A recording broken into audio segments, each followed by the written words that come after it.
Hi welcome friend, स्वागत है दोस्तों आपका। आप हैं क्रैश कोर्स में, 12th का क्रैश कोर्स में, जिसके अंतर्गत हम हिस्ट्री सेक्शन को कवर कर रहे हैं। ये रिकॉर्डेड क्लास है। इसका लाइव हमने 7 बजे रखा था, बट ये नहीं हो पाता है क्योंकि टेक्निकली मोबाइल से चीज़ें दिक्कत हो जाती है। तो हम आपको इसका प्रीमियर चलेगा। प्रीमियर का टाइमिंग हम आपको बता देते हैं। ये सुबह चाहे आपको 7 से 8 आपका होगा टाइमिंग, या शाम में फिर 6 से 7, ये आपका 2 समय होने वाला है।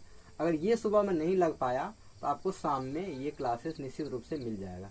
यानी 2 क्लासेस टाइम में आपको मिलेगा। आपका क्या काम है? मेरा काम है डेली ये क्लासेस लोड होगा। आपका काम है आप बैठिए, ध्यान से सुनिए, पढ़िए और उसका नोट बनाइए और क्वेश्चन का प्रैक्टिस कीजिए। बस आपका इतना ही काम है, ठीक है। और हमने आपको जो नंबर दिया है, ठीक है, व्हाट्सएप नंबर, उस पर आपको डेली नोट बना के जरूर भेजना है। ये है आपका नंबर 620 658 3015। इस पे क्या है आपको जो है डेली भेजना है, ताकि हम उसको आंसर को चेक कर सकें और आप पढ़ रहे हैं कि नहीं उसके बारे में भी मुझे खबर मिलते रहेगा कि आप रेगुलरली उससे जुड़े। आपका भी फायदा होगा और मुझे भी पता चलेगा आप पढ़ रहे हैं कि नहीं, क्योंकि मेरा टारगेट है पढ़ाना और आपका टारगेट है अच्छा नंबर लाना। चलिए ठीक है, ये बात हो गया।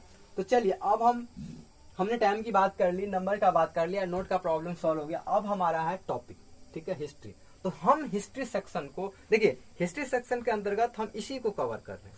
ये सिर्फ जो मनोरमा गेस्ट पेपर है जो सारे लोग पढ़ते हैं, बट इसको पढ़ना कैसे है ये बस आपको सीखना पड़ेगा, ठीक है। इसी से आप लगभग 80% मार्क को सेलेक्ट कर सकते हैं, मतलब 80% से तक ला सकते हैं। बस इसके तरीका को समझना पड़ेगा। इसके एक एक क्वेश्चन को हम समझाएंगे, लिखना सिखाएंगे और आपको नंबर कैसे लाया जाता है एक एक प्रोसेस को सही से बताएंगे। उसके करीब में हमने 2 क्लासेस को ले लिया है। और क्लासेस का मेरा पैटर्न ये है कि प्राचीन भारत की कहानियां की तरह जनरली लोग पढ़ते हैं बोझ की तरह, ये गेस्ट पेपर आप रट लिए, 2 क्वेश्चन उठाए कहीं से रट लिए, ये नहीं। आप भारतीय इतिहास को एक कहानी की तरह, कैसे एक स्टोरी की तरह पढ़ रहे हैं। ये कहानी का क्या मतलब है? कहानी का मतलब है कि ये जो हमारा पूरा का पूरा इतिहास चल रहा है उसको हम एक कहानी के माध्यम से जब पढ़ते हैं तो चीजें बिल्कुल आसान हो जाती हैं। तो चलिए, तो हमने सबसे पहले आपको बताया कि ये जो कहानियां, पूरा जो प्राचीन भारत का जो स्टोरी चल रहा है उसके लिए हम क्या सोर्स रेफर करते हैं। तो आपने पिछले क्लास में देखिए, पिछले क्लास में पढ़ा कि उसके लिए हम लोग क्या क्या सोर्स रेफर करते हैं, जिसके अंतर्गत आपका लिटरेरी सोर्स यानी जो है साहित्यिक सोर्स है, इसके बाद आर्कियोलॉजिकल यानी पुरातात्विक सोर्स है। तो आप पिछला क्लास जाइएगा, आपको पता चलेगा हिस्ट्री सेक्शन में कि उसके अंतर्गत हमने सारे चीजों को डिटेल से बात कर दिया है, ठीक है। इसके लिए आपको यूट्यूब पे क्या होगा, प्लेलिस्ट होगा। क्या है प्लेलिस्ट में? ये crash course, history crash course 2023, उस सेक्शन में आपको वीडियो लाइन बाय लाइन मिल जाएगा, ठीक है। और देखिए, हर वीडियो का हम नंबरिंग करते जा रहे हैं। जैसे एच है, एच से हिस्ट्री है, जितना नंबरिंग क्लास है, जैसे H1 H2 ये क्लास का सेक्शन होगा, तो इसके तहत आपका क्या नंबर क्लास है, इसमें भी मिस्टेक नहीं होगा। तो ये आपका चीजें हो गया, ठीक है। तो हमने आपको बता दिया कि क्लास कि कहाँ पे आपको क्लास मिलेगा, क्या क्या पढ़ना है। अब हम आगे चलते हैं, जिसके अंतर्गत हमने 2 क्लासेस को बोला है कि हिस्ट्री के अंतर्गत हमने पहला क्लास में आपको पूरा का पूरा कहानी सुना दिया। दूसरा क्लास में हमने आपको सोर्सेस के बारे में बताया है कि कौन कौन से सोर्सेस से हम चीजों को आज का हमारा ये टॉपिक है। देखिए, हमने यहाँ टॉपिक नहीं लिखा है, लेकिन ये है टॉपिक आपका सिंधु घाटी सप्ताह। क्या है? सिंधु घाटी सप्ताह, जिसको हम लोग इसको बोलते हैं हम लोग सिंधु सभ्यता या सिंधु घाटी सभ्यता, ठीक है। इसको इंग्लिश में बोलते हैं इंडस वैली सिविलाइजेशन। इसका नाम क्या है? Indus valley civilisation. Indus valley civilisation ये क्या है, कैसे है, इसके बारे में कैसे पता चलता है, इसके बारे में हम लोग पढ़ें। देखिए, जैसे ये है सिंधु घाटी सप्ताह। सिंधु घाटी सप्ताह में ये क्या क्या है इसके बारे में हम बताते हैं, लेकिन सबसे पहले ये जान लीजिए सिंधु घाटी सप्ताह में हम पढ़ते कहाँ से। आपके बारे में सवाल आएगा ना, और ये बिल्कुल मत चिंता कीजिए, इसको ये कवर हो जाएगा आपका। पहले आप समझ लीजिए कि मेरा पैटर्न क्या है, कि आपका जैसे सिंधु घाटी सप्ताह पढ़ते हैं तो उसके लिए पहले हम थ्योरी पढ़ेंगे, ठीक है। फिर उससे आपका ऑब्जेक्टिव कवर हो जाएगा, फिर 2 नंबर 5 नंबर, मैंने 2 से 3 क्लास में आपका कवर हो जाएगा। तो वो टेंशन नहीं लेना है, ठीक है। इसका तो बिल्कुल भी टेंशन। हाँ, पैटर्न क्या है कि आप सिंधु घाटी जब सप्ताह पढ़ेंगे तो अब मेरा सवाल है कि सिंधु घाटी सप्ताह के बारे में पता चलता कैसे। आप पूछेंगे ये जो चीजें हैं सिंधु घाटी सप्ताह में, जो भी चीजें हम लोग पढ़ते हैं उसके लिए क्या सोर्सेस रेफर करते हैं। तो जैसे कि हमने आपको बताया कि प्राचीन भारत के सोर्स में जो लोग पढ़ चुके हैं वो आप समझ सकते हैं, कनेक्ट कर सकते हैं। प्राचीन भारत को समझने के लिए अलग अलग सोर्सेस हैं। उसी के अंतर्गत एक सोर्स है क्या, आर्कियोलॉजिकल सोर्सेस, जिसको हम लोग बोलते हैं पुरातात्विक। क्या बोलते हैं, पुरातात्विक, पुरातात्विक स्रोत। ये सोर्सेस क्या होता है, इसके अंतर्गत जैसे कि कोई चीजें हैं, जैसे मिट्टी से खोद कर हम अलग अलग चीजों को निकालते हैं और फिर हम उसके बारे में निष्कर्ष निकालते हैं। तो ये कहानी होती है 1921-22 का, जब दयाराम साहनी के द्वारा जो है और राखल दास बनर्जी, उसी के आसपास का समय, 21-22 का आसपास का समय, जब हड़प्पा का खुदाई होता है और फिर सिंधु घाटी सभ्यता का शुरुआत होता है। तो अब देखिए उसके अंतर्गत सिंधु घाटी सभ्यता के अंदर क्या क्या चीजें हैं और कैसे पैटर्न डेवलप हुआ, तो उसके बारे में हम लोग जानेंगे सीरियल बाय सीरियल। तो हम सबसे पहले खुदाई हुआ। अब इसके बारे में पता कैसे चला, खुदाई हुआ, अलग अलग चीजें मिली, फिर इतिहासकारों ने निष्कर्ष निकाला कि सिंधु घाटी सभ्यता कैसे रहा हो। एक इंटरेस्टिंग बात आपको बता दें, सिंधु घाटी सभ्यता से पहले ही आपका वैदिक सभ्यता के बारे में पता चल गया था, क्योंकि वैदिक सभ्यता में हमारे पास लिटरेरी ऋग्वेद थे, उपन्यास थे, अलग अलग ग्रंथ था। क्या था, अलग अलग ग्रंथों को प्रमाण से ऋग्वैदिक सभ्यता के बारे में हमको पहले ही पता था। तो पहले के लोगों का मानना था कि ऋग्वैदिक सभ्यता सबसे पुरानी सभ्यता है। लेकिन जब 21-22 में इसका खोज हुआ तो इसके बारे में पता चला नहीं, ऋग्वैदिक सभ्यता से भी कोई पुराना सभ्यता है जो है आपका सिंधु घाटी सभ्यता। तो 21-22 का कहानी। अब देखिए, ये तो हमने इसका बैकग्राउंड बता दिया कि इसके पीछे क्या कहानी था। कि 2 पॉइंट, सिंधु घाटी सभ्यता से पहले लोग ऋग्वेद के बारे में जानते थे और मानते थे ऋग्वैदिक सभ्यता। ये ऋग्वैदिक सभ्यता क्या है, आप नेक्स्ट क्लास में, वही मेरा चैप्टर होगा कि ऋग्वैदिक सभ्यता क्या था। वैदिक, जिसको एक्चुअली वैदिक सभ्यता का 2 भाग है, आपको ऋग्वैदिक काल, उत्तर वैदिक काल, ठीक है ना, इसमें हम बताएंगे, इसको मिटा देंगे तो वो अगले चैप्टर में आप पढ़ेंगे। वैदिक सभ्यता का 2 भाग है। तो उसको पहले लोग मानते थे कि वही सभ्यता पुराना है, लेकिन इसका जब खोज हुआ तो इसके बाद निष्कर्ष पता चला कि ये जो है सभ्यताएं जो है उससे पुरानी सभ्यता है। ठीक है, ये क्या है इस सभ्यता के बारे में आप थोड़ा, लेकिन इससे पहले ये जान लीजिए इसका सोर्सेस हम कहाँ कहाँ पढ़ते हैं। इसमें 2-3 फोटो आप देखने के बाद आपको क्लियर हो जाएगा कि हम कैसे निष्कर्ष निकालते हैं इस सभ्यता के बारे में। तो अगर जो लोग एनसीईआरटी पढ़ रहे हैं तो उसको ये चीजें समझ में आएगा। लेकिन दिक्कत क्या है, हमारे बिहार बोर्ड में लोग एनसीईआरटी पढ़ते नहीं है, तो बट हम आपको समझाने का प्रयास कर रहे हैं कि ये इसका कैसे हम पता चला। देखिए क्या है इसका पैटर्न, कि जब खुदाई हुआ, क्या हुआ, 21-22 की बात है, जब खुदाई हुआ तो देखिए अलग अलग जगह मिला। ये देखिए जैसे कि आप देख रहे हैं इसमें, देखिए हम ये जगह मिला आपका, तो ये काली बंगाल का जगह है, इसमें खुदाई के बाद इस तरह के जगह का प्राप्त हुआ। तो फिर इससे निष्कर्ष निकाला गया कि सिंधु घाटी सभ्यता कैसा होगा। हम आपको एक बैकग्राउंड दिखा देते हैं फोटो, ताकि आपको आइडिया मिल जाए। ये देखिए, ये मोहनजोदड़ो का विशाल स्नानागार है, ठीक है, जो कि आगे उसके बारे में आप पढ़ेंगे। ये देखिए, ये इसमें खुदाई में ये चीजें मिला। इसके अलावा देखिए, ये तो इसका एरिया है, क्षेत्र है, ठीक है। देखिए मोहनजोदड़ो में ढक की नालियां कैसे उस टाइम में बना होता था, ये देखिए, इससे ये पता चलता है। इसके अलावा देखिए, ये मोहनजोदड़ो से मिली मातृ देवी की मूर्ति मिला। ये देखिए, आप देख रहे हैं कि मूर्ति मिला। इसके अलावा ये देखिए, मोहनजोदड़ो से पशुपति का मुहर, ये देखिए, ये मिला। इसके अलावा देखिए, लोथल से प्राप्त मिट्टी के बर्तन, जिसको मृद भांड बोलते थे। ये देखिए सील, मोहनजोदड़ो से मिला सील। ये कालीबंगा से मिला सील, ठीक है। तो इतना चीज है, आपको काफी है समझने के लिए। देखिए इसके दिखाने के पीछे हम कारण आप बताते हैं कि हमने इसको दिखाया। आप पूछेंगे सर इतना आपने क्यों दिखाया, इसके पीछे सबसे बड़ा रीजन है कि इन खुदाई हुआ 21-22 में, और उन चीजों को निकालने के बाद निष्कर्ष निकाला गया कि सिंधु सभ्यता के अंतर्गत ये विशेषताएं थे। अब जैसे खोद के अंदर कैसे शहर बना होगा, कैसे नालियां होगा, किस तरह के बर्तन लोग यूज करते होंगे, किस तरह के उस टाइम में लोहा का आविष्कार हुआ था कि नहीं। तो इन खुदाई के वस्तुओं से ये पता चलता है कि सिंधु घाटी सभ्यता का लोग का जीवन कैसा, ये इंपॉर्टेंट बात है। तो चलिए अब हम लाइन बाय लाइन, फिर सीरियल बाय कुछ इंपॉर्टेंट ऑब्जेक्टिव पैटर्न क्वेश्चन आपको आप बताएंगे, उसको आपको लिखना है और उस तरह के क्वेश्चन से आता है। फिर हमको एक एक चीजों के बारे में बताएं। कि सबसे पहला बात जो हमको समझना होता है कि कुछ चीजों को आप नोट डाउन कर लेंगे, जैसे कि इसका उम्र क्या है, उम्र क्या है, उसका क्षेत्र क्या क्या है।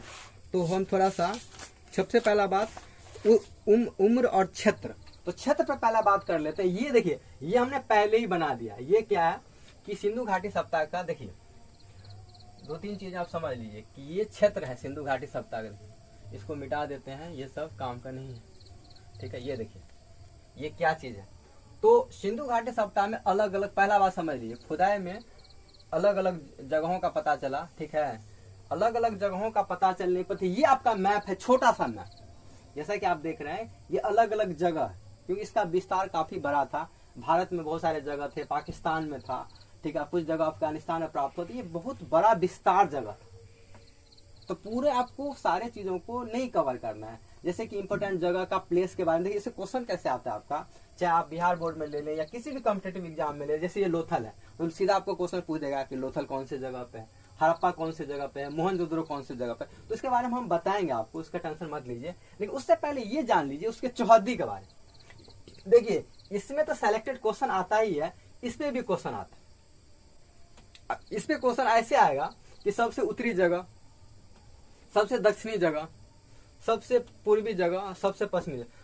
अच्छा, इसमें एक चीज और समझ लीजिए, जो लोग मैप नहीं जानते ज्योग्राफी का, थोड़ा इसमें समझ लीजिए। जो लोग मैप नहीं समझते हैं तो उसको हम थोड़ा समझा देते हैं कि क्या है मैप का पैटर्न।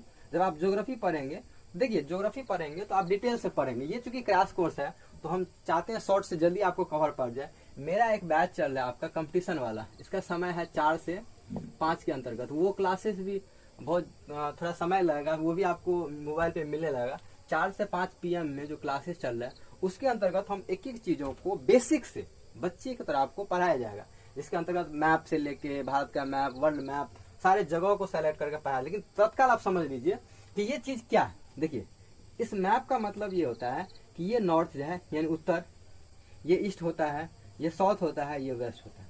मतलब मैप में जब भी आप कोई लोकेशन देखते हैं, ठीक है, तो इसका मतलब नॉर्थ माने ऊपर, साउथ माने नीचे, ये ईस्ट दायां साइड ईस्ट और बायां साइड वेस्ट। तो उसी के अंतर्गत देखिए ये यही हमने इसको ड्रॉ किया यानी बनाया। इसका मतलब ये हुआ सबसे उत्तरी में, मतलब कहने का मतलब ये है कि हड़प्पा में जितना भी जगह मिला तो सबसे उत्तर में क्या है, मांदा। क्या है, मांदा। मांदा कहाँ है, जम्मू कश्मीर में। मांदा कहाँ है, जम्मू कश्मीर। ये 2 कम से कम पॉइंट आपको याद रखना पड़ेगा।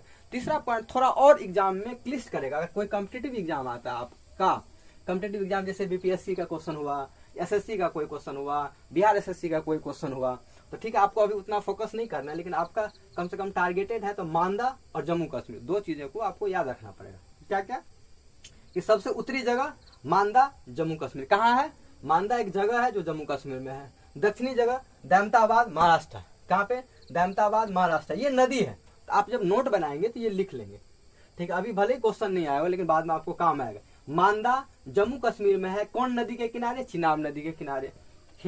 ये आलमगीरपुर उत्तर प्रदेश में हिंडन नदी के किनारे।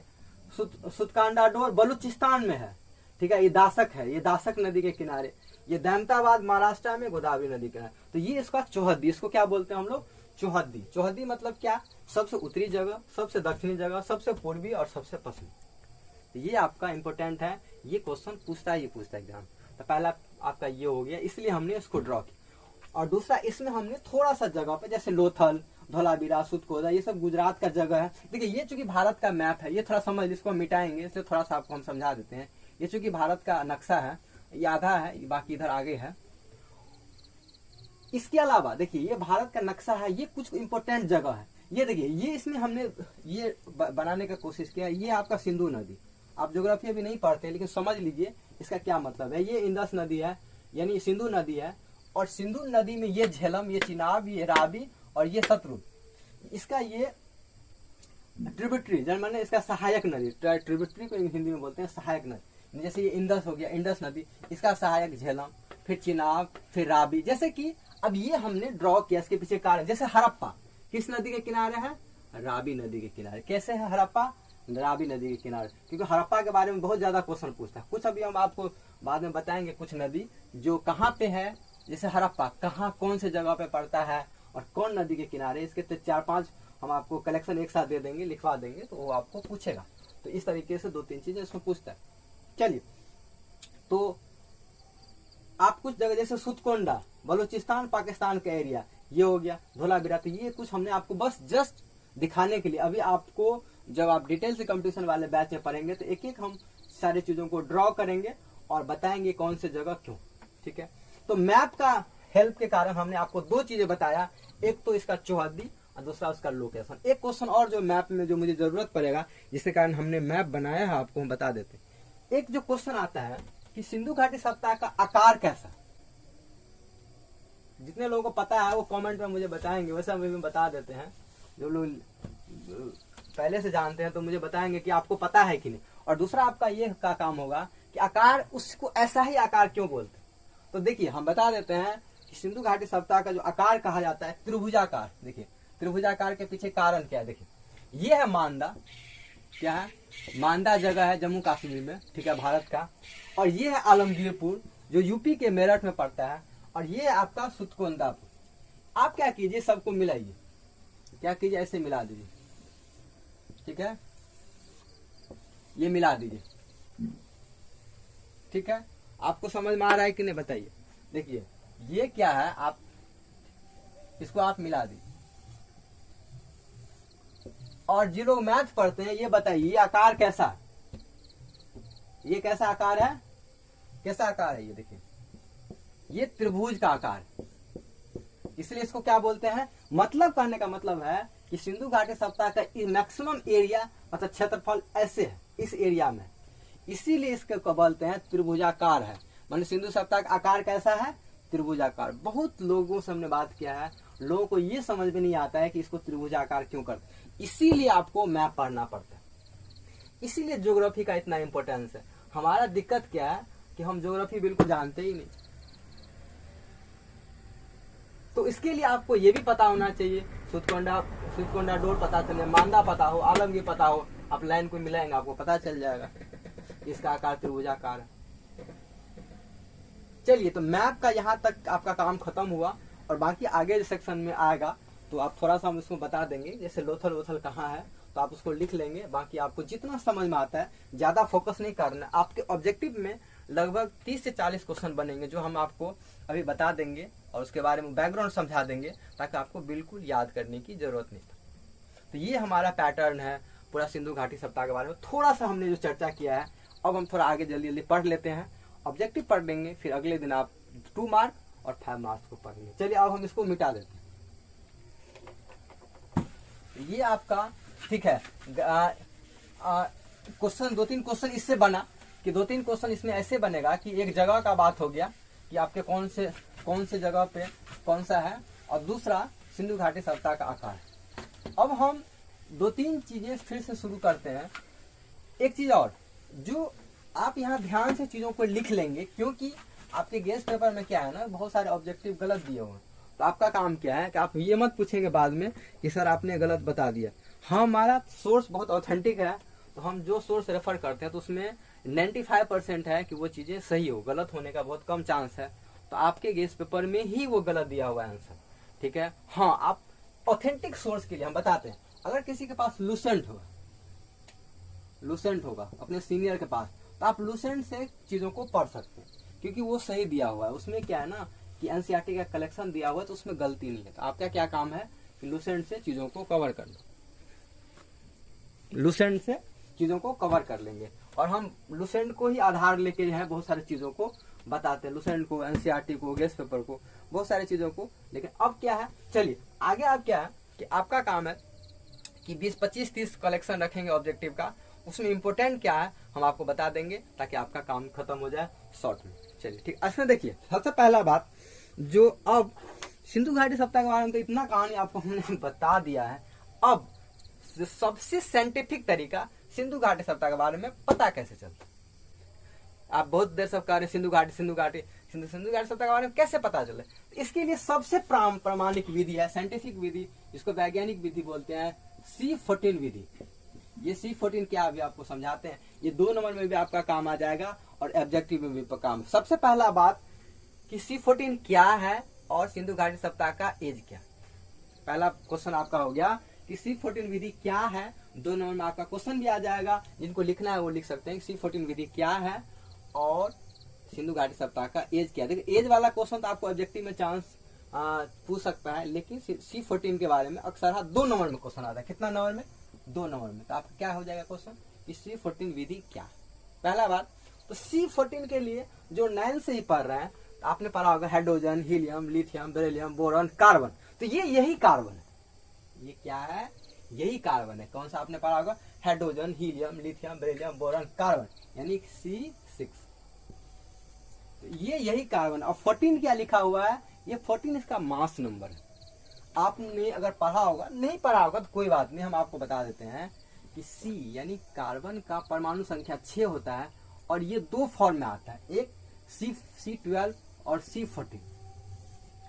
मतलब कार्बन का दो प्रारूप, जिसको आइसोटोप्स बोलते हैं, समस्थानिक, मतलब C12 और C14 है। तो C14 के अनुसार निर्धारण करता है। आपको याद नहीं, बस इतना समझ लीजिए कि हर तत्व में, कार्बनिक तत्व में C14 और C12 होता है। C14 और C12 में क्या है कि C12 क्या होता है, उसके अंदर फिक्स होता है, और C14 टाइम के अनुसार जैसे कि घटता जाता है। मतलब जैसे कि आप ये लकड़ी है, लकड़ी है, आप ऐसे समझ लीजिए ये लकड़ी है, ये मिट्टी के अंदर दब आ गया, ये मिट्टी के अंदर चला गया, ये क्या होगा, टाइम के साथ ये सड़ेगा, गलेगा। चाहे हम लोग हैं, कोई भी है, कोई आदमी का मुर्दा, ये गलेगा। तो गलेगा तो इसके अंदर जो कार्बनिक पदार्थ यानी कार्बन का पदार्थ, वो धीरे धीरे गल जाता है, और गलने के बाद जैसे 20 साल, 25 साल, 30 साल में ये कितना बचा इसमें कार्बन का से, इसके आधार पे साइंटिस्ट लोग इसमें पता चलाते हैं ये कितने साल का। तो सिंधु घाटी सप्ताह में जो भी चीजें मिली, ध्यान समझिए, उसको निकाल के लैब में टेस्ट करके और C14 के आधार पे पता चलता है कि वो कितना साल का। तो इसके आधार पे सिंधु घाटी सप्ताह के बारे में कहा जाता है कि 2400 ईसा पूर्व से लेके 1700 ईसा पूर्व। चलिए दूसरा पॉइंट आपने, कि पहला पॉइंट आप लिखिए, C14 के आधार पे सिंधु घाटी सप्ताह का एज का यानी वर्ष का, उम्र का पता चलता है। पहला आपको पूछेगा ऑब्जेक्टिव में क्वेश्चन कि कौन से कार्बन विधि के द्वारा सिंधु घाटी सप्ताह के एज का पता चलता है, तो वो क्या है, C14 विधि। क्या है, C14 विधि। आपको पूछ देगा C14, ऑक्सीजन 18, कुछ भी पूछ दिया, आपको क्या याद रखना है, C12 भी दे देगा, तो C12 के आधार पर नहीं होता है, C14 के आधार पे ही होता है। चलिए तो पहला आपका एक क्वेश्चन बन गया ऑब्जेक्टिव में कि सिंधु घाटी सप्ताह का एज कैसे पता चलता है, तो C14 के अनुसार। इस तरह से आप ऑब्जेक्टिव, देखिए हम सब सेलेक्टेड लगभग 20-25 ऑब्जेक्टिव लिखाएंगे, आपको उससे काम चल जाएगा, तो आप उतना नोट कर लीजिए, क्या है उतना नोट कर लीजिए। तो पहला आप लिख लीजिए, देखिए C14 के आधार पे क्या हुआ, उम्र का पता चला। आप ऐसे शॉर्ट में लिख सकते हैं उम्र, इसको, ठीक है, उम्र। चलिए दूसरा पॉइंट बनता है कि इसके आधार पर इसका एज कितना है, यही पे आप लिख लीजिए, थोड़ा सा स्पेस है। तो इसका 2400 से लेके 1700 ईसा पूर्व, इसका अर्थ समझाते हैं ये क्या है। 1400 से ईस्वी पूर्व, इसको ऐसे लिखते हैं, पूर्व से लेके 1700 ईस्वी पूर्व, ये इसका एज। मतलब कहने का मतलब है कि अब ये आपने देखा होगा, इसका मतलब ये हुआ कि इसके बीच में सिंधु घाटी सप्ताह का एज रहा होगा। इसका मतलब सीधा से ये मतलब होता है कि सिंधु घाटी सप्ताह के जो भी चीजें हैं, जो शहर है, गांव है, बर्तन है, कुछ भी है, तो इसका मोटा मोटी इस बीच में ये घटना है। तो देखिए सबसे पहले ईस्वी होता है, ठीक है, ईसा होता है, आपने पढ़ा होगा, जैसे 1, 2, 3 इस तरह से करके आप 2000 कितना में है, 22 में है। और इससे पहले आप आ जाइए, 1 साल पहले, 2 साल पहले, ऐसे करके आप 2700 ईसा पूर्व से लेके आप कितना, 1700 ईसा पूर्व, मतलब इतने साल पहले हैं। तो अगर आपसे पूछा जाए, ठीक है, कि कितना हजार साल पहले की कहानी है, इसके लिए क्या करते हैं, ये देखिए 2000, हम क्योंकि इस टर्म को यूज करेंगे, देखिए लगभग 2000 यहाँ जोड़ लीजिए, 1700 यहाँ जोड़ लीजिए, या 2500 जोड़ लीजिए। तो आप क्या कीजिए, आपको 2000 प्लस 2500 मतलब ये 4500। मतलब अगर हम, आप देखिए कभी कभी बीच में ये हम आपने क्यों बता दिया कि भाषा का जब प्रयोग करते हैं, लगभग ये 4500 साल पहले की कहानी। मतलब क्या इंटरेस्टिंग बात क्या है, जो चीजें हम पढ़ रहे हैं आज, वो लगभग 4500 साल पहले की कहानी। बहुत लोगों को ये पता नहीं होता है कि उम्र कैसे निकालते। तो ये देखिए, ये ईसा पूर्व का, देखिए हम कंपटीशन वाले बैच में 4 से 5 वाले में, अभी इतना इसमें नहीं टाइम है, तो हम डिटेल्स आपको बताएंगे इसके पीछे क्या तर्क है, ईसा पूर्व क्या होता है, बीसी, इसको इंग्लिश में बीसी कहते हैं, एसी कहते हैं, एडी कहते हैं, ये सब बताएंगे, ठीक है। लेकिन अब समझ लीजिए ईसा पूर्व का मतलब जो ईसा के पहले का, जैसे कि 1700 से 1700, इसका अभी 2000 चल रहा है, इसमें इसको जोड़ देते हैं, तो ये क्या हुआ 2000 से लेके आपका इसमें लगभग मोटा मोटी 2500 हमने ले लिया है, तो लगभग 45, मतलब मोटा मोटी हमने राउंड फिगर ले लिया।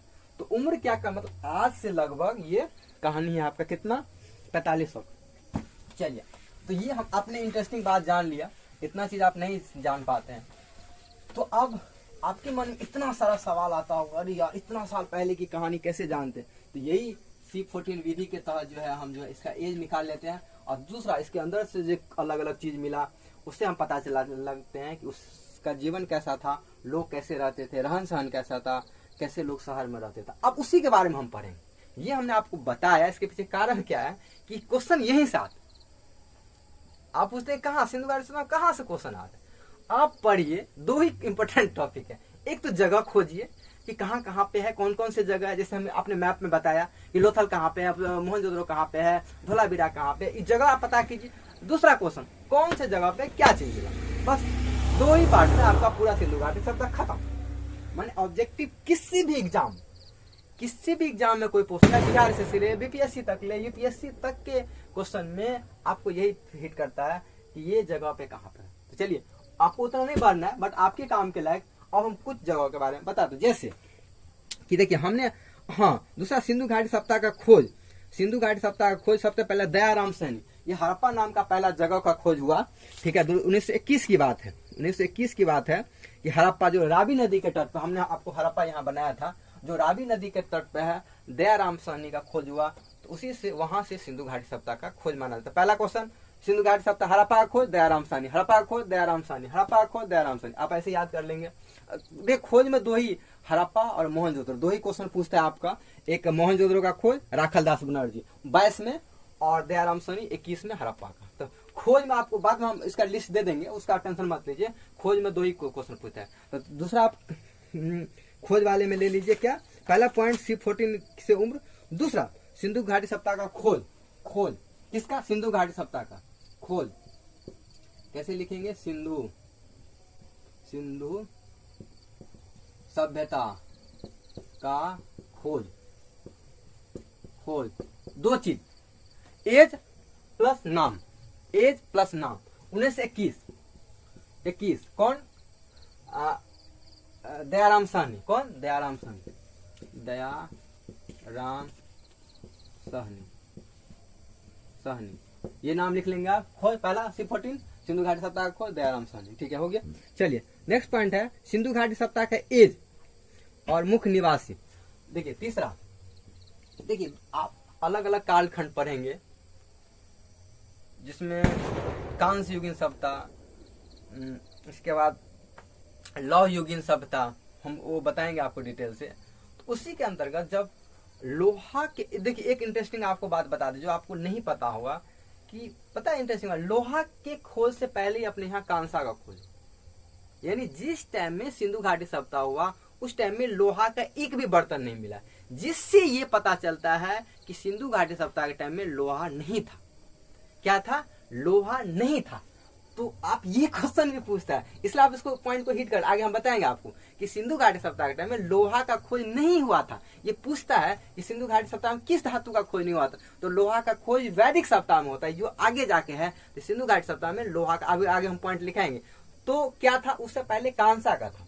कांसा एक धातु होता था जो दो तीन धातु से मिलकर बनता था। तो क्या, इसलिए इसको क्या बोलते हैं, कांस्य युगीन सभ्यता। क्या बोलते हैं, ब्रॉन्ज एज। क्या बोलते हैं, कांस्य युगीन सभ्यता। लिख लीजिए आप,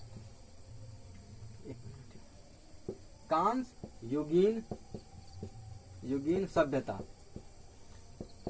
मतलब क्या कि इसमें पूछेगा कौन सा युग था, तो कांस्य युग, ये आपका कांस्य युग, कांस्य युगीन सभ्यता। शॉर्ट में आप याद कर लीजिए, इससे आपका काम याद हो जाएगा। आप मेरे वीडियो को देखेंगे तो ये शॉर्ट नोट में आपको काम है। तो कांस्य युगीन सभ्यता, इसको ब्रॉन्ज एज बोलते हैं। कैसा ये सभ्यता है, कांस्य युगीन सभ्यता। ठीक, तीसरा पॉइंट है, आप ये तीसरा पॉइंट में या पहले आप ये बना सकते हैं, इसकी चौहदी कहाँ है। ठीक है ना, तो ये चौहदी में एक पॉइंट आ गया चौथा। ठीक है, इसका क्षेत्र कौन सा है, सबसे उत्तरी क्षेत्र, दक्षिणी क्षेत्र, पूर्वी क्षेत्र और पश्चिमी क्षेत्र। चाहे तो आप पहले लाइन लगा लीजिए या चौथा पॉइंट में इसको आप बना लीजिए। ठीक है, या पहले बना लेंगे ग्राफ में मैप को, तो ये पॉइंट आप जोड़ देंगे। आप जिस तरीके से बनाए नोट में इस तरह से कर सकते।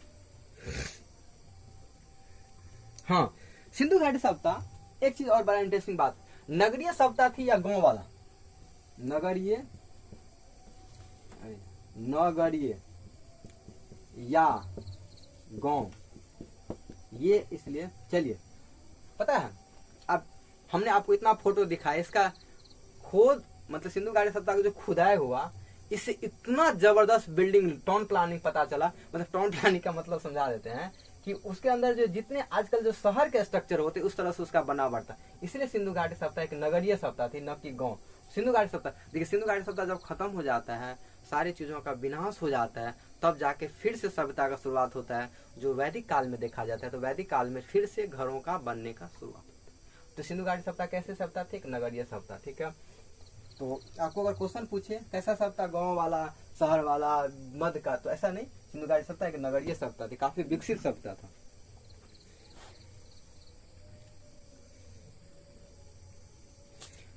देखिए हालांकि इससे प्रॉपर्ली ऑब्जेक्टिव क्वेश्चन नहीं बनता है, लेकिन फिर भी आपको बता देते हैं। सिंधु घाटी सभ्यता में 6 महत्वपूर्ण जगह थे, जिसमें कि मोहनजोदड़ो, हड़प्पा, गनवाली, धौलावीरा, राखी गढ़ी और कालीबंगन, ये 6 इंपोर्टेंट जगह है जिसके बारे में कहीं ना कहीं काम आता है। चलिए ठीक है, तो इसको आपको लिखना नहीं है, बस समझ लीजिए। स्वतंत्रता हड़प्पा सभ्यता, हाँ, स्वतंत्रता प्राप्ति के बाद सबसे ज्यादा जगह जो है आपका, जिसमें अभी मैप नहीं है, भारत के जो गुजरात एरिया, जैसे आप यहाँ देखेंगे मैप में, गुजरात में सबसे ज्यादा एरिया, भारत में गुजरात में सबसे ज्यादा लोथल, मतलब गुजरात के एरिया में जो खुदाई में क्या हुआ ना, अलग अलग जगह पता चला, उसमें सबसे ज्यादा जगह आपको कहाँ है? गुजरात में है। सिंधु घाटी सभ्यता में जो खुदाई हुआ उसे पता चला अधिकतर जगह कहाँ है? गुजरात में। तो ये एक पॉइंट हो गया आपका।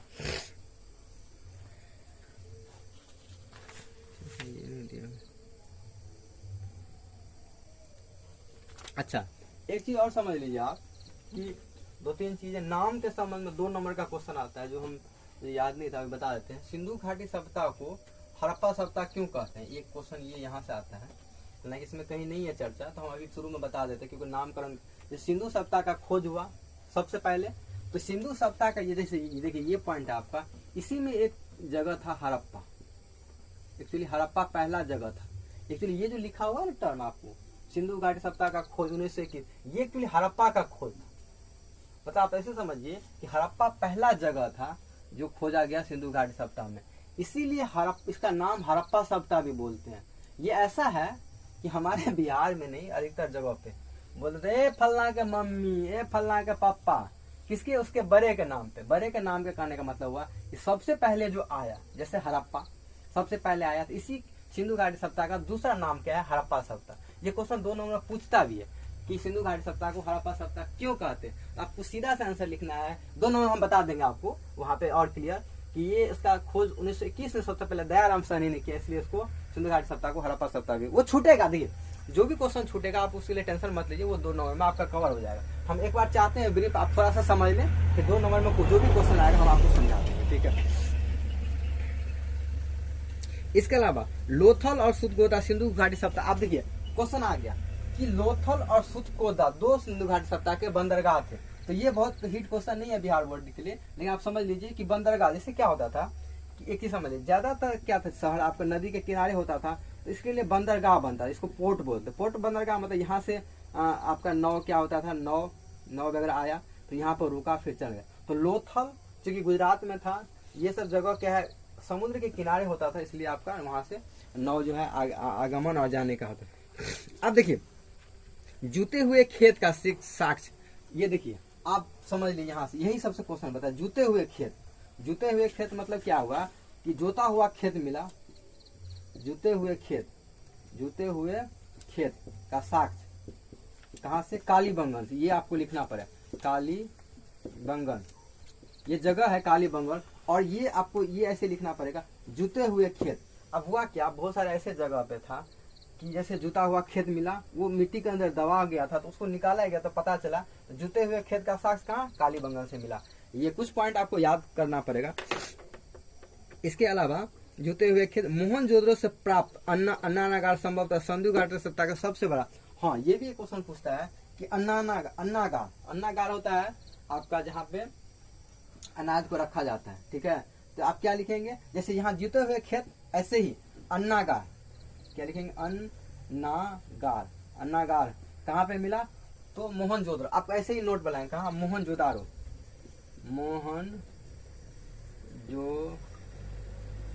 मोहनजोदारो ये जगह है, ये पाकिस्तान में एक्चुअली, ठीक है ना, ये पाकिस्तान में है। तो सबसे बड़ा जो है सिंधु घाटी सप्ताह का ये जगह था, बिल्डिंग था जो अन्ना नगार का, ये कहाँ पे मिला, मोहनजोदड़ो मिला। ये पॉइंट इस जैसे जुते हुए खेत का साग, कालीबंगन, अन्नागार, मोहनजोदड़ो, इस तरह से आपको पॉइंट को बना के याद रखेंगे, ठीक है।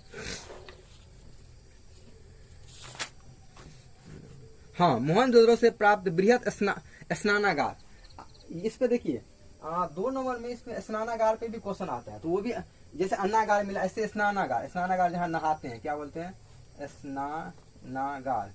स्नानागार ये भी कहाँ है, मोहनजोदड़ो से।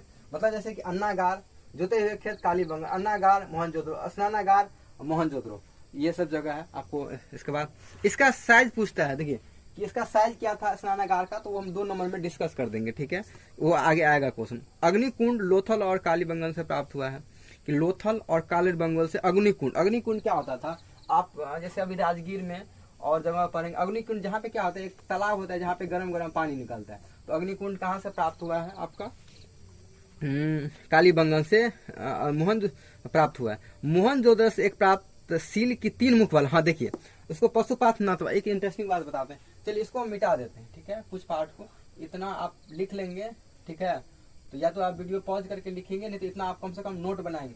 इसमें जो भी चीज हम लिख रहे हैं ध्यान से समझिए, वो इंपॉर्टेंट चीजों को ही लिख रहे हैं। अभी देखिए मात्र 6-7 पॉइंट आया है, टोटल 20 से 25 पॉइंट में आपका सारा ऑब्जेक्टिव क्वेश्चन कवर हो जाएगा, उससे बाहर आपका एक भी क्वेश्चन नहीं आएगा।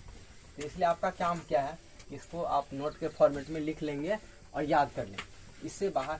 और ये लिखना इसलिए जरूरी है क्योंकि आपके गेस्ट पेपर में आंसर बहुत सारा गलत दिया हुआ है, इसीलिए आप फिर उससे मैच कर लेंगे, इसीलिए हम आपको बार बार लिखने पर जोर दे रहे हैं। दूसरा बात क्या है, आपको प्रैक्टिस होगा, याद हो जाएगा आपको, तो इसलिए आपको बार बार लिखना है, 2-3 बार लिख लेंगे तो आपको याद हो जाएगा। चलिए, हाँ, मोहनजोदड़ो से प्राप्त एक सील की मूर्ति, देखिए हमने आपको सील बताया था, अलग अलग सील मिला है, जिसमें पशुपतिनाथ मतलब क्या है, एक जगह है आपका 7वां पॉइंट, ठीक है।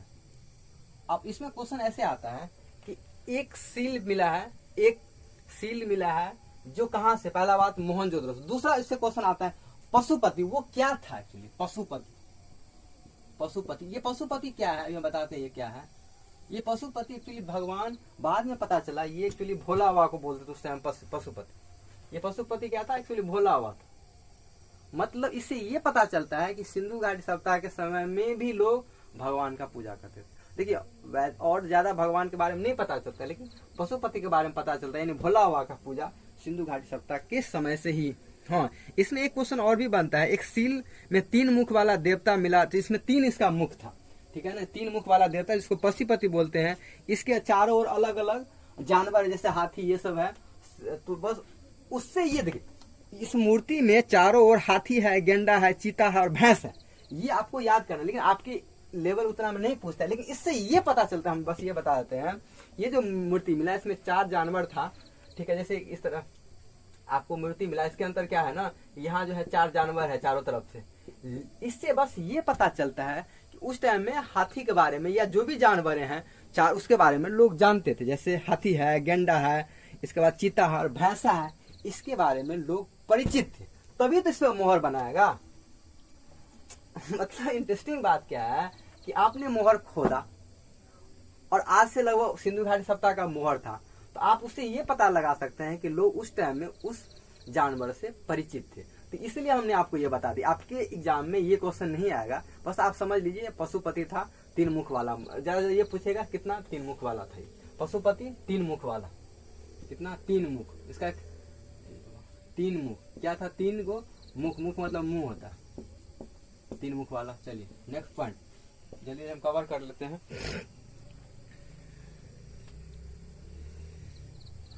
हाँ, ये क्वेश्चन मोहनजोदड़ो से नर्तकी एकांश की मूर्ति क्या है, कि मोहनजोदड़ो से नर्तकी एकांश की मूर्ति मिली है। ये बड़ा क्वेश्चन पूछता है, जिसमें नाचते हुए दिखाया गया क्या आपका, मोहनजोदड़ो से नर्तकी की एकांश की मूर्ति। देखिए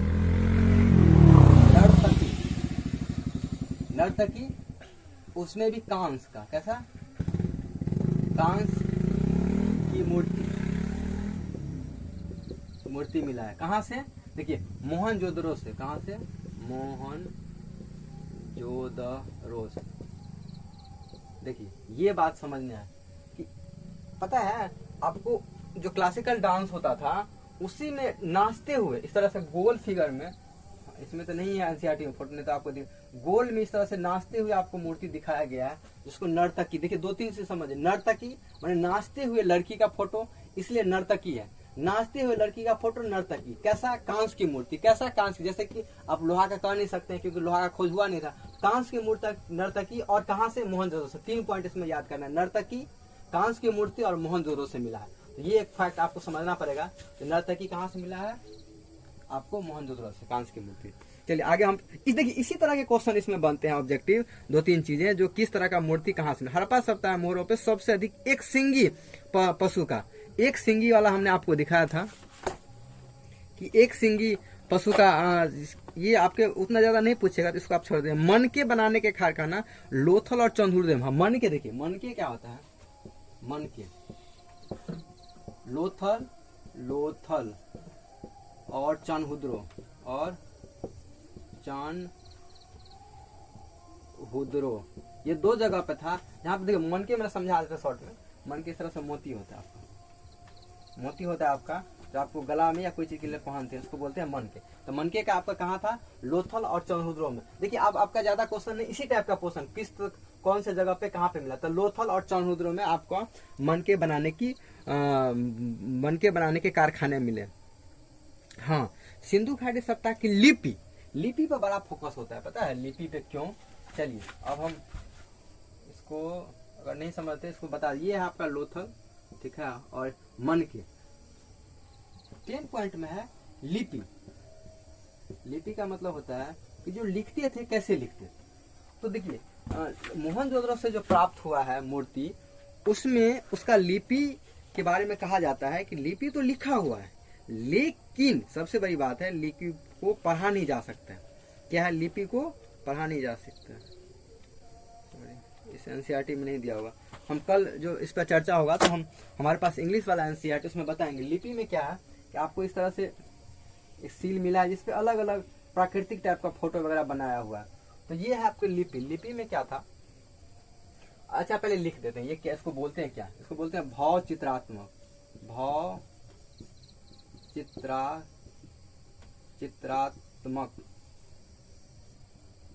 चित्रात्मक। इसका मतलब समझाते हैं कि सिंधु घाटी सभ्यता की लिपि भाव चित्रात्मक लिपि थी। मतलब क्या कि जो चीजें इस पे लिखा जाता था वो बिल्कुल फोटो का तरह, क्या है, फोटो का तरह। जैसे कुछ पेड़ का बना दिया, कुछ आपका साइन दे दिया, कोई जानवर का साइन दे दिया, इस तरह से। लेकिन वो क्या कहना चाह रहे ये बिल्कुल पता नहीं चलता, इसलिए इसका लिपि कैसा बोलते हैं, भाव। मतलब वो तो लिखा गया है भाव से, मतलब भाव माने कोई चित्र के माध्यम से, चित्र भी है भाव भी है, लेकिन वो पता नहीं चलता, इसलिए इसको लिपि को क्या बोलते थे, भाव चित्रात्मक लिपि। कैसा लिपि था वो, एक भाव चित्रात्मक लिपि। ये क्वेश्चन भी आता है, सिंधु घाटी सभ्यता की लिपि, तो भाव चित्रात्मक लिपि।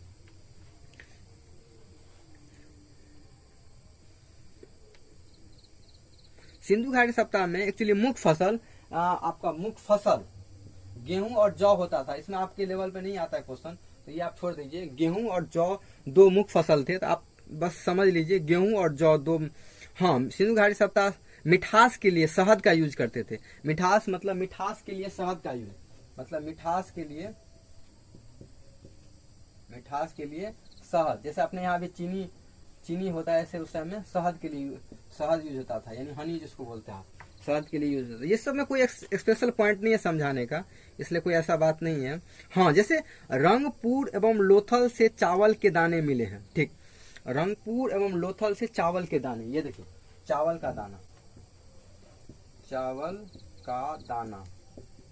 ठीक है, कहाँ पे, रंगपुर। ये सब बड़ा इंपॉर्टेंट क्वेश्चन है। रंगपुर एवं लोथल, ये 2 जगह है जहाँ पे आपको चावल के दाने मिले, रंगपुर और लोथल।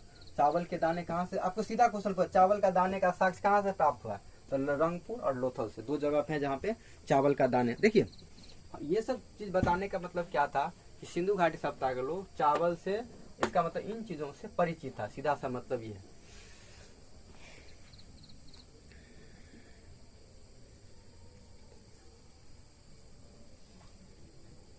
हाँ देखो मेसोपोटामिया में अभिलेख वर्णित मेलुहा शब्द का अभिप्राय सिंधु घाटी सभ्यता। ये चलिए आपके अथी में अगर आप पूछ देगा तो ठीक है। देखिए जैसे सिंधु घाटी सभ्यता था, इस टाइम में मेसोपोटामिया जैसे ईरान में अलग जगह पे और भी सभ्यताएं थी, तो उसके अंतर्गत एक शब्द वहां पे जो शब्द का चलन था ये मेलुहा। मेलुहा मेलुहा शब्द जो था, इससे क्या होता था, भाषा का फर्क के कारण क्या होता था कि वहां पे मेलुहा टर्म का यूज किया। तो मेलुहा का मतलब होता था ये सिंधु घाटी सभ्यता के लिए ही टर्म यूज किया था वहां के लोग। सिंधु सभ्यता आप ऐसे लिख लीजिए कि सिंधु सभ्यता के लिए ही इस टर्म को मेलुहा का शब्द के लिए शब्द को यूज होता था। ठीक, इसके बाद हाँ स्वस्तिक चिन्ह, एक आपने पढ़ा होगा स्वस्तिक चिन्ह के बारे में। चलिए इसको मिटा देते हैं। जो लोग नहीं लिखे हैं उसको रुक के आप इसका स्क्रीनशॉट ले लेंगे, इसके बाद इसको आप लिख लेंगे, क्योंकि इस सबसे आपको क्वेश्चन हम बोले आपको 15 से 20 पॉइंट में आपका पूरा ऑब्जेक्टिव खत्म हो जाएगा, ज्यादा आपको रटना नहीं पड़ेगा, उसका टेंशन ना लीजिए, ठीक है ना। आपने अभी तक लगभग कितना 13 पॉइंट को लिखा है, बोले तो 15 से 20 के अंतर्गत आपका सारा पॉइंट खत्म हो जाएगा। देखिए 14 पॉइंट के अंतर्गत आपका है कि स्वस्तिक चिन्ह। हाँ स्वस्तिक चिन्ह कितने लोगों ने बनाया स्वस्तिक चिन्ह, कोई जानते हैं तो बताइए। देखिए आप जो अपने यहाँ घरों में शुभ अवसर में बनाते हैं इसको बोलते हैं स्वस्तिक चिन्ह, ठीक है। ये है, पता है, ये आप आज जानते हैं, इसलिए हम हिस्ट्री बोलते हैं, बड़ा इंटरेस्टिंग सब्जेक्ट है। सोचिए इसका उत्पत्ति हमारे सिंधु घाटी सभ्यता से ही माना जाता है। मतलब स्वस्तिक चिन्ह के बारे में, सिंधु घाटी सभ्यता के बारे में ही लोग जानते हैं। हमारे पूजाओं के अवसर पे ये बड़ा शुभ माना जाता है। तो ये स्वस्तिक चिन्ह सिंधु घाटी सभ्यता का ही देन है। कहाँ का है, आपको पूछेगा कि स्वस्तिक चिन्ह कहाँ से आया, सिंधु घाटी सभ्यता का देन। और सिंधु घाटी सभ्यता में क्या है, सिंधु घाटी, सबसे पहले ये लिख लीजिए, ये क्या आपका स्वस्तिक चिन्ह हो गया, ठीक है। इसको आप ऐसे बना लीजिए, ठीक है, तो आपको याद रहेगा स्वस्तिक चिन्ह। और ये कहाँ का देन है, सिंधु घाटी सभ्यता का ही देन है, इसलिए आपको इसको लिख लेंगे सिंधु सभ्यता, सिंधु सभ्यता का ही देन है ये। मतलब इसको यह कर लीजिए, सिंधु सभ्यता के दिन। मतलब क्या कहने का मतलब है कि सिंधु घाटी सभ्यता का, आप देखो किस समय से ही ये चला आ रहा है। अभी तो आप सिंधु घाटी सभ्यता पर, इसलिए आपको याद होगा, जब आप बहुत सारा चैप्टर पढ़ लेंगे आप बीच में भूल जाएंगे ये स्वस्तिक कहाँ से आया, सिंधु सभ्यता से, वैदिक सभ्यता से। इसीलिए हमने आपको बता दिया है कि आपको ये पूछे स्वस्तिक चिन्ह कहाँ से आया है, सिंधु घाटी सभ्यता। दूसरा बात, ये किस भगवान के लिए यूज होता था, तो सूर्योपासना, माने सूर्य भगवान का, किसका, सूर्य भगवान के लिए, क्या, सूर्य भगवान के उपासना के लिए यूज होता था। तो आपके क्या लिख लीजिए, स्वस्तिक चिन्ह किससे कनेक्शन था, सूर्य भगवान से कनेक्शन था इसका। चलिए हो गया।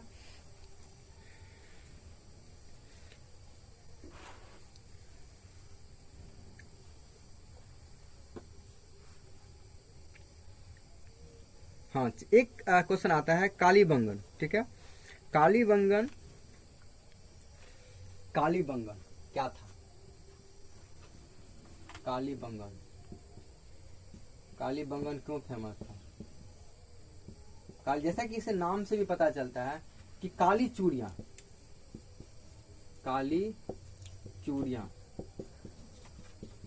ये काली चूड़ियां, मतलब ये जगह है कालीबंगन जहाँ पे काली चूड़ियां बहुत ज्यादा मात्रा में डिजाइन में मिला है, जिससे ये पता चलता है कि कालीबंगन फेमस था काली चूड़ियां के लिए। ये जगह कालीबंगन यानी काली चूड़ियां, ठीक है।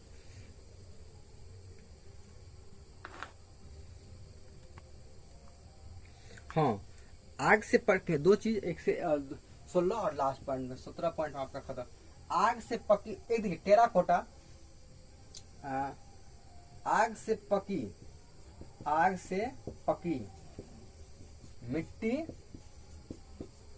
मिट्टी के बर्तन का स्पेशल नाम होता था, जिसको हम लोग क्या बोलते थे, टेराकोटा। ये टेराकोटा बहुत ज्यादा मिला है, इसका नाम है टेराकोटा। आग से पकी मिट्टी का बर्तन को टेराकोटा।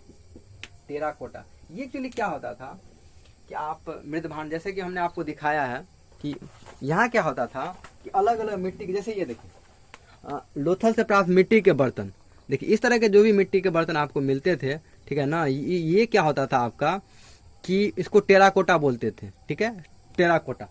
तो ये मिट्टी के पके हुए मिट्टी के बर्तन को हम लोग स्पेशल नाम दिया गया है जिसको हम लोग बोलते हैं। आपको सीधा सा क्वेश्चन आएगा 1 नंबर में कि टेराकोटा क्या था। तो टेराकोटा एक पका हुआ मिट्टी का बर्तन था जिसको हम लोग टेराकोटा बोलते थे। तो ये आपका इतना चीज आपको ऑब्जेक्टिव में पढ़ना है, ठीक है। बाकी कोई क्वेश्चन आएगा तो हम नेक्स्ट क्लास में आपको क्वेश्चन पे चर्चा कर लेंगे कि किस किस तरह के आपके क्वेश्चंस आते हैं। तो ऑब्जेक्टिव फॉर्मेट में इतना क्वेश्चन आपका बनता है। 1-2 क्वेश्चन जब हम और लिखाना चाहते हैं जो आप लिख सकते हैं तो लिख लीजिएगा, जिससे क्वेश्चन बनता है। बाकी 16 से 20 नंबर में 20 में आप इतना नंबरिंग में आपका क्वेश्चन हो जाएगा। चलिए आगे 1-2 चीज और बात कर लेते हैं। जगह के संबंध में देखिए कुछ इंपोर्टेंट जगह है जो कहाँ कहाँ पे है उसके बारे में है, तो वो समझ लीजिए। प्रमुख स्थल और स्थिति माने जगह, ये पॉइंट चार्ट बना लीजिए। स्थल, इसमें भी इंपोर्टेंट स्थल हो गया पहला पॉइंट। दूसरा ये इसका स्थिति, स्थिति का मतलब हुआ कि अभी ये कहाँ पे है। आप हम अभी समझ लीजिएगा ये क्या, इसका नंबरिंग 1-2 से कर लीजिए। इसके अंतर्गत आपको कुछ जगह पे, जैसे कि हड़प्पा, हड़प्पा कहाँ पे, हड़प्पा अब हम समझाते इसका मतलब क्या है। हड़प्पा, तो हड़प्पा पाकिस्तान में, पाकिस्तान। अब मतलब क्या हुआ, इसका मतलब कि अब देखिए पाकिस्तान के मोंटेगोमरी जिला में, लेकिन इतना आपके स्तर पे इतना ज्यादा क्वेश्चन नहीं पूछेगा आपको। सीधा सा ये जगह मतलब हम सीधा सा मतलब समझाते हैं क्या है। अभी हम जो आपको लिखाने वाले हैं अलग अलग जगह नाम लिखाएंगे और इससे सीधा सा क्वेश्चन बनता है कि जैसे हड़प्पा कौन सी जगह पे है, लोथल कौन सी जगह पे है। सीधा सा क्वेश्चन, आपको ज्यादा नहीं पढ़ना होता है। इसमें 4-5 इंपोर्टेंट आपको टिक करवा देंगे। जैसे हड़प्पा पाकिस्तान में, ऐसे क्वेश्चन। मोहनजोदड़ो पाकिस्तान में, लोथल, लोथल इंडिया में, इंडिया में भी जैसे गुजरात में है लोथल। इस तरह से 5-6 पॉइंट बनते हैं जो आपको लिख। उसमें से देखिए कुछ जगह तो हमने आपको पहले ही बताया, जैसे मानदा जम्मू कश्मीर में है, आलमगीरपुर उत्तर प्रदेश में, दमताबाद महाराष्ट्र में, सुतकोंडापुर बलूचिस्तान में। इतना तो आपको खत्म हो गया और बस 5-6 और आपको रटना पड़ेगा जो आपके ऑब्जेक्टिव लेवल पे क्वेश्चन आएगा। इससे ज्यादा आपका नहीं होगा। हड़प्पा जैसे, ठीक है। दूसरा इसका खोज, ठीक है ना। तो दयाराम साहनी, ये खोज में 2 आपको पूछता है। हड़प्पा का खोज, दयाराम साहनी, आप लिख लीजिए अलग से, दयाराम साहनी, ठीक है। दूसरा मोहनजोदड़ो, मोहनजोदड़ो भी पाकिस्तान के ही अंदर है, सिंध प्रांत के अंतर्गत पड़ता है। आपको इतना गहरा में नहीं पूछेगा, आप लिख लीजिए खाली मोहनजोदड़ो। मोहनजोदड़ो कहाँ है, ये भी पाकिस्तान में, पाकिस्तान के सिंध प्रांत में है। तो अगर आपका इतना आएगा क्वेश्चन तो आगे हम बता देंगे, लेकिन अभी तक आप याद रखिए कि पाकिस्तान के अंतर्गत ही आता है, वो भी सिंध जगह पे, ठीक है। इसके अलावा आप कालीबंगन, कालीबंगन कहाँ पे है, कालीबंगन क्योंकि काफी फेमस था, तो कालीबंगन राजस्थान में है। कालीबंगन, तीसरा पॉइंट,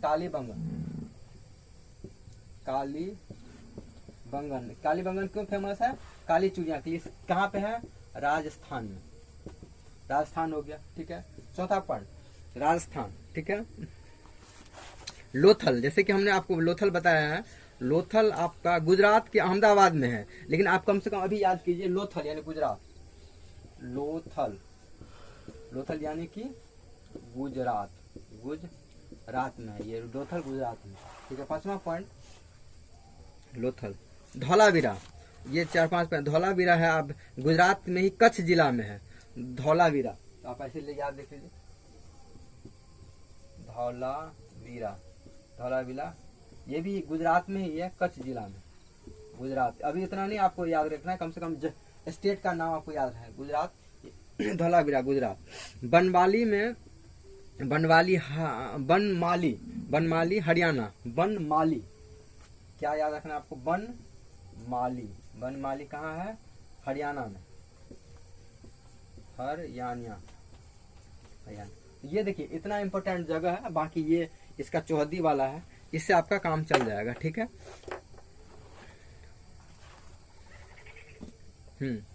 ये आपका देखिए ये स्थल के संबंधी है, इसका भी आप स्क्रीनशॉट ले लीजिए, इसको आप अच्छे से लिख लीजिए क्योंकि क्वेश्चन इससे आता है आपको ऑब्जेक्टिव में बिहार बोर्ड। तो ये आपका पूरा का पूरा रहा सिंधु घाटी सप्ताह। एक क्वेश्चन लास्ट जो बचता है, ये तो आपने पूरा कहानी बता दिया कि सिंधु घाटी सप्ताह कैसे हुआ, कैसे विकास हुआ, कौन कौन से जगह पे क्या क्या मिला। लास्ट पॉइंट ये सप्ताह अंत में जाके खत्म होने का मतलब कि लगभग सारे लोग मर गए सिंधु घाटी। तो उसके लिए कारण दिया जाता है, सबसे प्रामाणिक कारण है कि चूंकि सिंधु घाटी सप्ताह में अधिकतर लोग नदी के किनारे रहते थे, तो बाढ़ आया और सारे, कहा जाता है कि अधिकतर लोग दहा गया और कुछ लोग भाग के चले गए और वो जगह डूब गया और बहुत से लोग मर गए और वो सभ्यता का विनाश। तो जब आप 5 नंबर का क्वेश्चन आपको हम बताएंगे तो एग्जैक्ट बताएंगे कि सिंधु घाटी सभ्यता के पतन होने, उसको पतन बोलते हैं एक्चुअली, खत्म होने का मतलब पतन होने के क्या कारण थे। तो सबसे प्रमुख कारण अगर आपको पूछता है भी ऑब्जेक्टिव में, सबसे प्रमुख कारण कौन था, तो बाढ़। क्या था, बाढ़। बाढ़ सबसे प्रमुख कारण था। तो सिंधु घाटी सभ्यता में बाढ़ आया, खत्म हो गया और वो सभ्यता खत्म, यानी सिंधु घाटी सभ्यता की कहानी खत्म। फिर आर्यन लोग आए और दिल्ली से थोड़ा एरिया के मन नॉर्थ बिहार, ये देखिए ये सिंधु घाटी सभ्यता का कहानी है पश्चिमी भारत का। जब फिर आर्यन लोग आए और हमारे उत्तरी भारत में रहना शुरू हुआ और फिर से आपका वैदिक सभ्यता का शुरू हुआ। मतलब ये लोग खत्म हो गए, ये सारी कला वाला सब खत्म हो गई। नहीं तो सीधा सा बात है कि आप ये सभ्यता खत्म हुआ तो आप वैदिक सभ्यता में आप बिल्डिंग देखते, ये भी एक प्रमाण है। जैसे देखिए सिंधु घाटी सभ्यता में बड़ा बड़ा बिल्डिंग था, बहुत बड़ा बड़ा जगह था, लेकिन वो सभ्यता अगर खत्म नहीं होता तो आप जो वैदिक सभ्यता आया उसमें भी आप बिल्डिंग देखते। जैसे कि अभी यहाँ आप गांव में देखते हैं छोटा बिल्डिंग, आप पटना जाएंगे, बड़े शहर में दिल्ली जाएंगे तो आप देखेंगे 4 महला, आप अमेरिका जाएंगे तो आप देखेंगे 100 महला बिल्डिंग है, जैसे बम्बई में 50 महला के आसपास 30-40 महला बिल्डिंग। क्यों? क्योंकि आप थोड़ा क्या है, सभ्यता बढ़ते जाता है और उसी का कड़ी है वो सभ्यता। लेकिन चूंकि सिंधु घाटी सभ्यता पूरा का पूरा खत्म हो गया तो फिर से नया सभ्यता का शुरुआत हो जाता है। तो फिर से आप देखेंगे वैदिक सभ्यता में फिर से गांव से शुरुआत होता है। तो सिंधु घाटी सभ्यता शहरी सभ्यता था और ये वैदिक सभ्यता गांव वाला सभ्यता था। तो ये सारा कहानी इतना आपका पढ़ लेंगे तो आपका ऑब्जेक्टिव पैटर्न का लगभग क्वेश्चन बन जाएगा और 2 नंबर के भी लगभग क्वेश्चन आपको बन जाएंगे। बस हम आपको ब्रीफ में बताएंगे कि आगे अगर कोई क्वेश्चन छूट भी जाता है तो ऑब्जेक्टिव माध्यम से हम आपको बता देंगे और 5 नंबर में तो निश्चित ही आपका कवर हो जाएगा। तो अब 1 क्लास और लगेगा आपको सिंधु घाटी सभ्यता को समझने में और आपका पूरा का पूरा सिंधु घाटी सभ्यता को ये वीडियो जो आपको सुबह 7 से 8 प्रीमियर में आपको मिल जाएगा। तो जिन लोग क्लास करते हैं रेगुलर 7 से 8 में क्लास करेंगे तो ये आपको फिर इसका नोट बना के हमारे नंबर पे भेजना है, आपका चेक होगा और फिर बताएंगे। फिर आपको क्योंकि टेस्ट होगा संडे को, देखो ये जो भी पढ़ाया जा रहा है इसका टेस्ट संडे को होगा, इसलिए हम आपको बार बार बोलते हैं नोट बनाना है और आंसर को लिखना है। फिर संडे का इसका टेस्ट होगा, फिर आपको आंसर भेजना है ताकि ये पता चले आप कितना समझ रहे हैं और कितना पढ़ रहे हैं। तो ये हुआ सिंधु घाटी सभ्यता का द एंड। अब आपका ये थ्योरी पार्ट अब होगा 2 नंबर और 5 नंबर का नेक्स्ट क्लास में डिस्कस हो जाएगा। तब तक आप इसको पढ़िए, नोट बनाइए, भेजिए और आगे पढ़ते रहिए। ठीक है, थैंक्स, धन्यवाद।